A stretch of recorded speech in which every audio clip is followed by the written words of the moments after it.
కోసం పడ్డ కష్టం నాకు తెలుసు. ఏ రోజు చిరునవ్వు చెరగకుండా ప్రిపేర్ అయ్యేవాడు. అండ్ ఈ అబ్బాయి విశేషం ఏంటంటే ప్రిలిమ్స్ కాలేదు, ఒకసారి మెయిన్స్ కాలేదు, మళ్ళీ ఇంటర్వ్యూ దాకా పోయి ఫెయిల్ అయ్యాడు, తర్వాత ఐఎఫ్ఎస్ సెలెక్ట్ అయ్యాడు, ఇప్పుడు ఐఏఎస్ సెలెక్ట్ అయ్యాడు. అది గొప్పతనం. ప్రతి స్టెప్ ఈ ఎగ్జామ్ లో చూసిన వ్యక్తి ఎవరు ఉన్నారంటే Sai Chaitanya.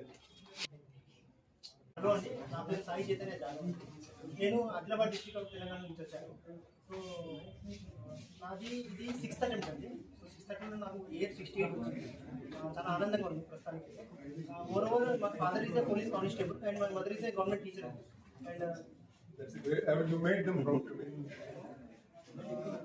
moreover, I especially want to mention my home place, which is Pansiti Tanda, which is actually very border to Maharashtra. ఊరు తర్వాత మహారాష్ట్ర border. ఊరు ఉన్నట్టు కూడా ఆదిలాబాద్ డిస్ట్రిక్ట్ చాలా మంది తెలియదు. అక్కడి నుంచి వచ్చాను. ఐఏఎస్ అయ్యేదానికి చాలా ఆనందంగా ఉంది. మోరోవర్ ఫైనల్లీ లాయక్స్ ఇన్స్టిట్యూట్ అనేది నాకు చాలా హెల్ప్ఫుల్ అయింది. ఎందుకంటే they use to provide the mentorship all round way. For example ఇక్కడ 3rd ఫ్లోర్లో చాలా మంది మెంటర్స్ ఉంటారు. ఇప్పుడు మా ఫ్రెండ్ కూడా ఒక మెంటర్గా ఉండేటప్పుడు. సో వాళ్ళు కూడా ఎప్పుడైనా ఒక 2 స్టెప్స్ వేస్తే మనకి ఏమైనా డౌట్ వస్తే ఆ మెంటర్ దగ్గర మాట్లాడితే మనకు ఆ కాన్ఫిడెన్స్ అనేది, ఆ డౌట్స్ అనేది మొత్తం క్లియర్ అవుతుంది.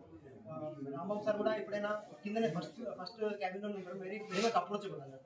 ఎప్పుడైనా ఇంటర్వ్యూ కానీ మెయిన్స్ కానీ ఏదైనా డౌట్ వస్తే సార్తో క్లియర్ చేస్తే చాలా ఆనందంగా అనిపించేది.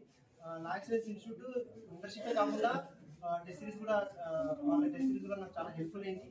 ఈవెన్ రీసెంట్గా మోరోవర్ నా సెకండ్ ఇంటర్వ్యూ అప్పుడు కూడా రిసార్ట్ ప్రోగ్రామ్ అనేది వాళ్ళు అరేంజ్ చేశారు. ఇంటర్వ్యూ గైడెన్స్ ప్రోగ్రామ్ అనేది.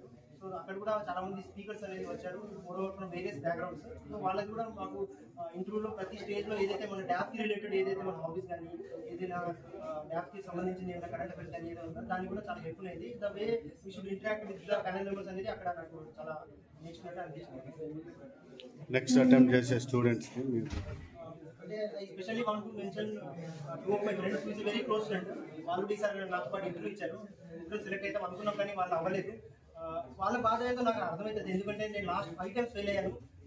నేను ఏ లైన్ అవతల వైపు ఉన్నప్పుడు లైన్ ఇవతల వైపు ఉన్న వాళ్ళని నేను ఇప్పుడు వెళ్తాను అని అనిపించేది.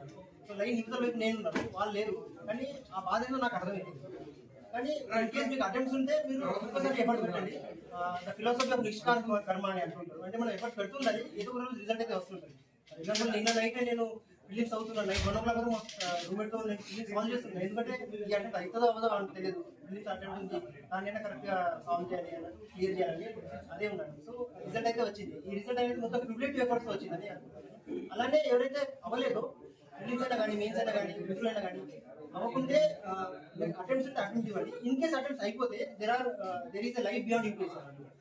ఇండియా ఏదైతే ఎంత ఫాస్ట్గా అయితే ముందుకెళ్తుందో అక్కడ ఆపర్చునిటీస్ కూడా చాలా పెరుగుతూ వస్తుంది. ఆ ఆపర్చునిటీస్ని యూజ్ చేస్తుంది. ఇంకా ఇంకోటి ఏంటంటే చాలా మందికి ఇండియన్ ఫారెస్ట్ సర్వీస్ గురించి తెలియదండి. సో ఎవరికైతే టెక్నికల్ బ్యాక్గ్రౌండ్ ఉందో, ఇండియన్ ఫారెస్ట్ సర్వీస్ ఎలిజిబిలిటీ ఎవరైతే ఉందో దాన్ని కూడా ప్రిపేర్ అయిపోయి ఒక మంచి సర్వీస్లో మీరు పొందొచ్చు అని